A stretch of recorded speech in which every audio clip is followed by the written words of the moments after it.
Bangkok may be 800 miles from the earthquake's epicenter, yet the tremors were still devastating. This building was under construction. The whole building collapsed. The crane atop the structure coming down along with 30 stories, sending clouds of dust through the streets and people running. 8 people are dead, with more than 100 missing. If this was the scene in Bangkok, what of the scale of destruction in Myanmar, where the earthquake originated? It was here in Mandalay, the city closest to the epicenter, that the quake was first felt after midday. At the city's airport, the sirens ringing, the people crouching, before being ushered away from the main building. News only slowly emerged through the day in a nation ruled by a military junta amid a civil war, and where the media is tightly controlled. As state-run TV announced a state of emergency in multiple regions, they initially offered only images of broken glass and smashed pots.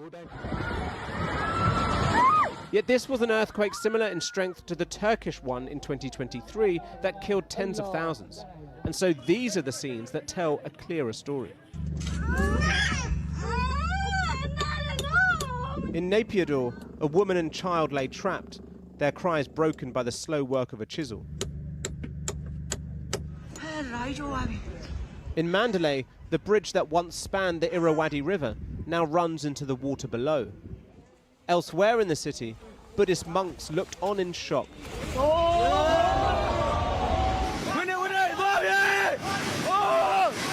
As a multi-story building shrunk from view.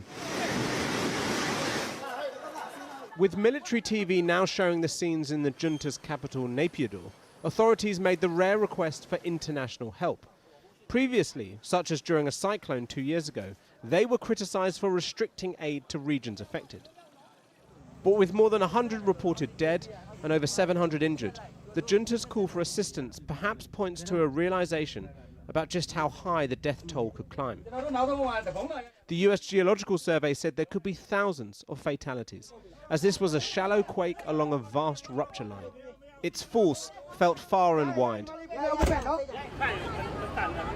not least in Bangkok, where it caused chaos.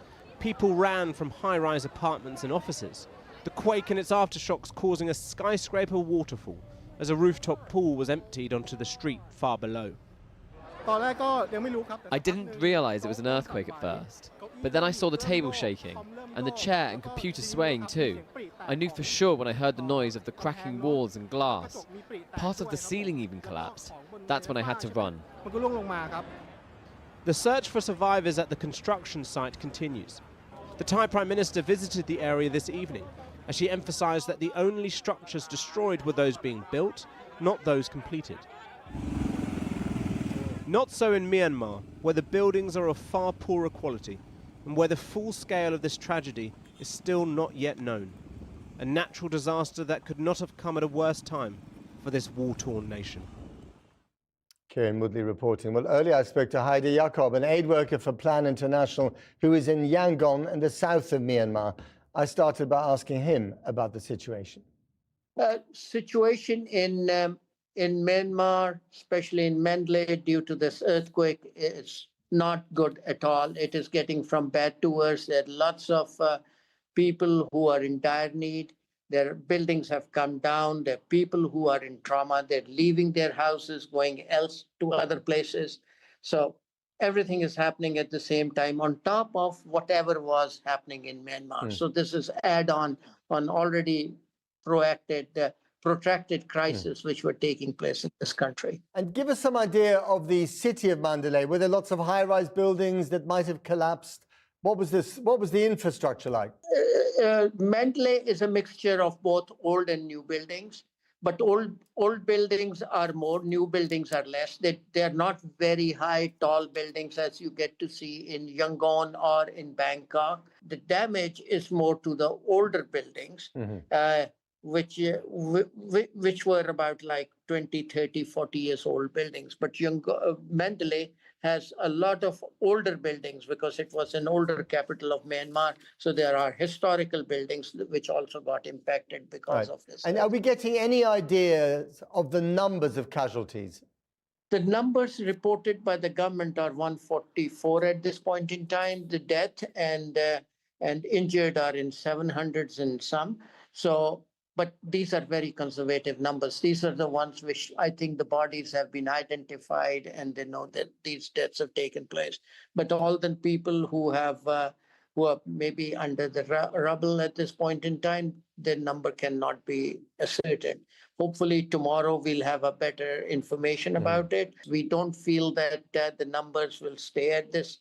They are likely to grow because what we get to hear from my colleagues who are in Mandalay, that there are lots of people who got killed because they were in prayer at that time and the mosque roof fell on top of them. So I don't know that is included in this or they are not. So there's lot of ifs and buts in this time.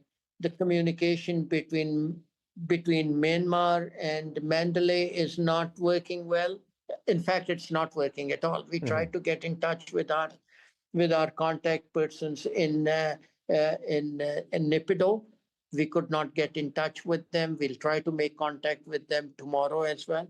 But the situation, I think, will more unfold over the night and tomorrow in the morning. Right. The regime in Myanmar is notoriously quite secretive. Do you get the impression that they are coping with this crisis? Because they've also issued, rather unusually, a call for international help, haven't they? This particular time, they've been more proactive. The last time when it happened, they asked, okay, if you want to help, give it to us and we will go and help. This time, we don't know what would be the modalities. We would find out the modalities, how they would want to respond to these crises. But I'm hopeful that because the magnitude of problem and the geography is much larger than the last time, so they will be more open. Haider Yaqub, thank you very much indeed. Thank you very much. Thank you for this opportunity. Bye-bye.